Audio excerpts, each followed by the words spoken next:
Operating activity, cash flow from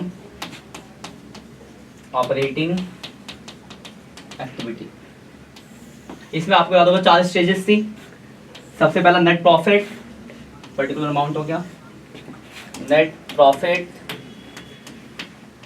before tax and extra ordinary item. उसके बाद हम कर देते हैं ऐड आइटम, तो नीचे करते हैं non cash non operating expenses. Add कर देते हैं हम इसके अंदर non cash non operating non operating expense और माइनस कर देते हैं non cash non operating income. Non cash non operating income. इसके बाद यहाँ से प्लस माइनस करके आता था आपका net profit before working capital change. Net profit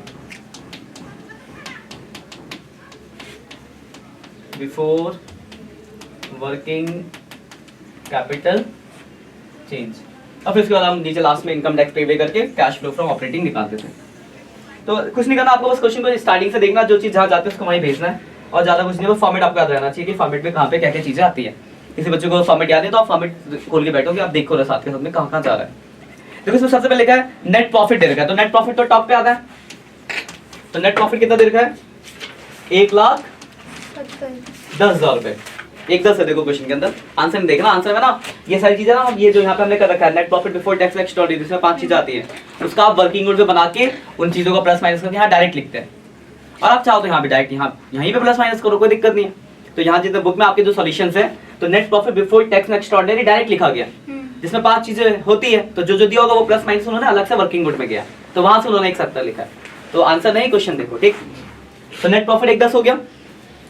उसके बाद देखो लिखा है प्रोविजन फॉर टैक्स। तो आपको याद होगा प्रोविजन फॉर टैक्स यहाँ पर आता है, प्लस होता है। एक तो यहाँ पे प्लस होता है कितना, 50,000। देखो एक ही वैल्यू दी गई है। अभी तक इससे पहले किसी क्वेश्चन में प्रोविजन फॉर टैक्स आया नहीं था, ये पहला क्वेश्चन आपका प्रोविजन फॉर टैक्स का। तो देखो अगर 2 वैल्यू होती, ओपनिंग क्लोजिंग, तो क्लोजिंग वाला यहाँ आता और ओपनिंग वाला लास्ट से माइनस हो जाता।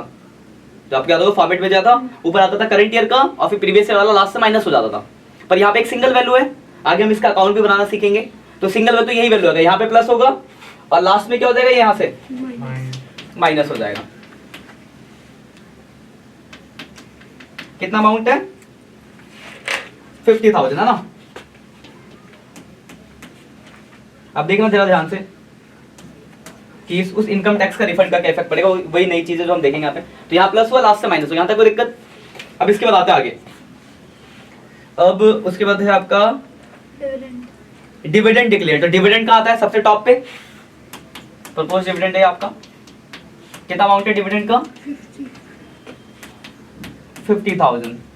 उसके बाद डेप्रिसिएशन, तो आपको याद होगा डेप्रिसिएशन सेकंड वाले में आता है ना। तो डेप्रिसिएशन कितना है? 20। डेप्रिसिएशन आपका 20, हाँ 20,000, 20 आ गया।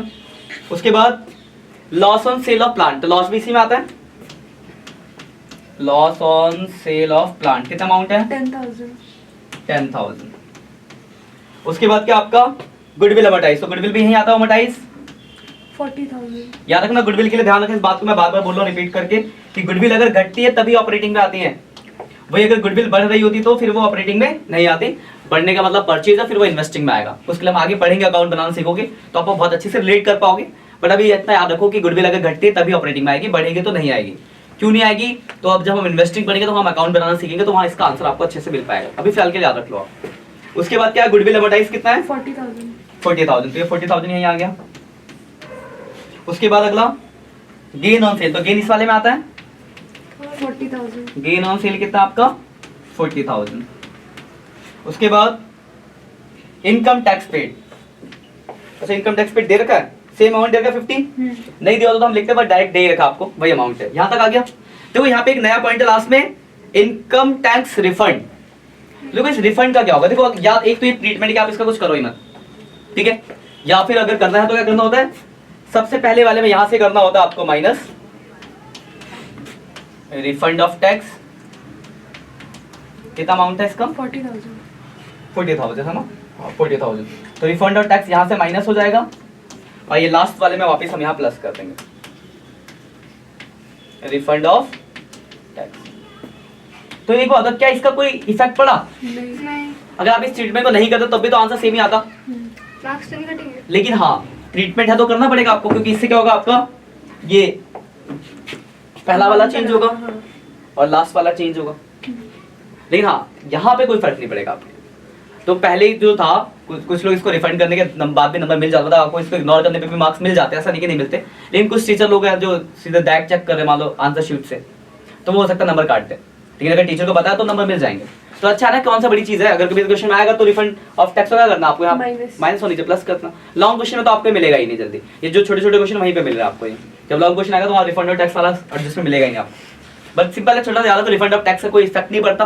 बस क्या करते हैं, पहले वाले ऊपर से प्लस कर, मतलब माइनस कर देंगे, लास्ट में प्लस कर देंगे, नो रूल। बस क्या टोटल करो तो कितना, देखो 1,10,000 प्लस 50 माइनस 40, ये हो गया 170। लेकिन अभी जब आप क्वेश्चन करोगे छोटे छोटे, जहाँ पे मान लो आपको सिर्फ नेट प्रॉफिट बिफोर टैक्स में एक्स्ट्राऑर्डिनरी रिटर्न निकालना है, तो वहां पर ये आंसर मैच करने होंगे आपको। तो यहाँ पे इसकी जरूरत पड़ेगी 20,000 प्लस 10,000 प्लस 40,000, ये कितना हो गया 70। ये कितना है, ये माइनस होगा, तो 170 प्लस 70 माइनस 40। तो देखो यहाँ तक प्लस माइनस करने के बाद आपका net profit before working capital 2 lakh रुपए। हाँ 2 लाख रुपए। इस क्वेश्चन में कुछ वो नहीं है, CACL नहीं है, क्वेश्चन कहाँ गया, नहीं CACL तो है ही नहीं है ना। तो इसमें से हम माइनस करेंगे 50,000 प्लस कर देंगे 40,000, तो 1,90,000 आपका आंसर आ गया। तो ये आपका क्या आ गया, cash flow from operating activity. तो इस क्वेश्चन के अंदर हमने ये देखा कि ट्रीटमेंट जो आपका क्या कहते हैं, रिफंड ऑफ टैक्स की ट्रीटमेंट क्या होगी। तो देखो अगर आप ध्यान से देख लोगे, ये जो पहले टाइप के क्वेश्चन इस तरीके के ही मिलेंगे। यहाँ पर क्या है कि आपको ये दो साल की इन्फॉर्मेशन दी होगी, या फिर ये जैसे क्वेश्चन इसमें एक सीधे इन्फॉर्मेशन दी गई है, आपको फॉर्मेट पता है, फॉर्मेट में चीजों को भेज दो, इससे आपको परेशानी होगी। तो ऑपरेटिंग में एक तो इस तरीके का क्वेश्चन है, एक आएगा जहाँ पे आपको स्टेटमेंट ऑफ पेनल दिया होगा, तो हम उसके बाद उसकी बात करेंगे कि अगर स्टेटमेंट ऑफ पेनल दिया हो तो कैसे करना है। दो ही तरीके के क्वेश्चन ऑपरेटिंग के अंदर, एक तो ये हो गया जो हमें बेसिकली स्टार्टिंग में जानना है, फिर कुछ चीजें और भी है जो हम आगे अकाउंट बनाना सीख जाएंगे, उसके बाद हो पाएगा आपका। तो फिलहाल के लिए यही है, इसमें कोई दिक्कत, ठीक है, क्लियर है बात। तो अब इसके बाद हम दूसरा देखेंगे, इसमें कोई डाउट हो तो पूछ सकते हो, ठीक है, चलो बाय बाय।